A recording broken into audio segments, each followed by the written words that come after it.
Hello, everyone!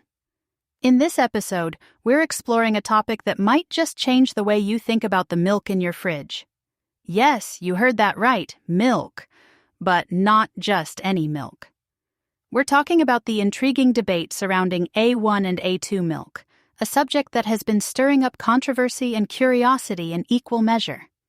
Now, you might be wondering, what on earth is A1 and A2 milk? Well, let me take you on a journey through the pages of a groundbreaking book titled Devil in the Milk: Illness, Health, and the Politics of A1 and A2 Milk by Thomas Cowan. This book is a deep dive into the science, politics, and health implications of these two types of milk proteins, and it's a story that's as complex as it is captivating. So what's the difference between A1 and A2 milk? It all comes down to a tiny variation in the beta-casein protein found in cow's milk. These are two variants of this protein, and the difference lies in just one amino acid out of the 209 that make up the protein chain. The first contains the amino acid histidine at position 67, while A2 milk has proline at the same position. Sounds insignificant, right? But this tiny difference can have major implications for our health. According to Cowan's research, the digestion of A1 beta-casein can lead to the release of a peptide called beta-casomorphin 7, or BCM7. This little molecule is a powerful opioid and oxidant, and it's been linked to a range of health issues. Cowan argues that BCM7 could be a key player in conditions like heart disease, type 1 diabetes, autism, and autoimmune diseases. That's a pretty bold claim, but the evidence he presents is compelling.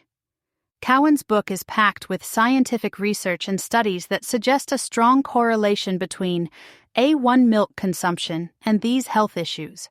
For instance, he cites studies that show a significant correlation between countries with high A1 milk consumption and higher rates of type 1 diabetes and heart disease.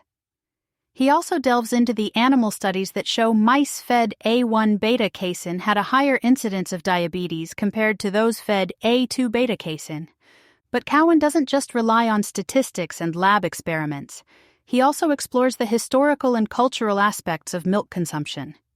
He explains that all milk used to be A2 until a natural mutation occurred in some European cows thousands of years ago. This mutation led to the spread of A1 beta-casein in Western cattle, while Asian and African cattle, as well as goats, remained A2. The book also delves into the politics and industry dynamics surrounding A1 and A2 milk. Cowan reveals that the dairy industry has been aware of the A1-A2 issue for years, but has been slow to act. In fact, he argues that there's a lot of resistance to acknowledging the potential health risks of A1 milk, because it could disrupt the multi-billion-dollar dairy industry. Cowan shares his own experience of how his perspective changed after a casual conversation with a colleague led him to investigate the A2 hypothesis. He describes the challenges he faced in getting his research published and the skepticism he encountered from the scientific community and the dairy industry. Despite the challenges, Cowan is passionate about raising awareness of the A1-A2 issue. He believes that consumers have the right to know what's in their milk and to make informed choices about their health. He calls for more research, better labeling, and a shift toward A2 milk production. So, what's the takeaway from all of this? Well, Cowan's book is a call to action for both the dairy industry and consumers. It challenges us to rethink our assumptions about milk and to consider the potential health implications of A1 beta-casein. While the debate is far from settled, the evidence presented in Devil in the Milk is certainly thought-provoking and warrants further investigation. As consumers, we have the power to drive change. By demanding more transparency and supporting the production of A2 milk, we can push for a shift towards healthier options. And who knows, maybe one day A2 milk will become the norm rather than the exception. Thank you for joining me on this journey through the world of A1 and A2 milk. I hope this episode has sparked your curiosity and encouraged you to think more deeply about the food you consume.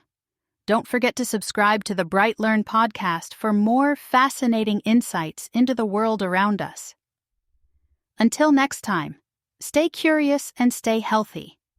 Visit BrightLearn.ai for more fascinating videos like this one, and naturalnews.com for full editorial coverage and breaking news on critical stories that keep you informed and aware of what's really going on.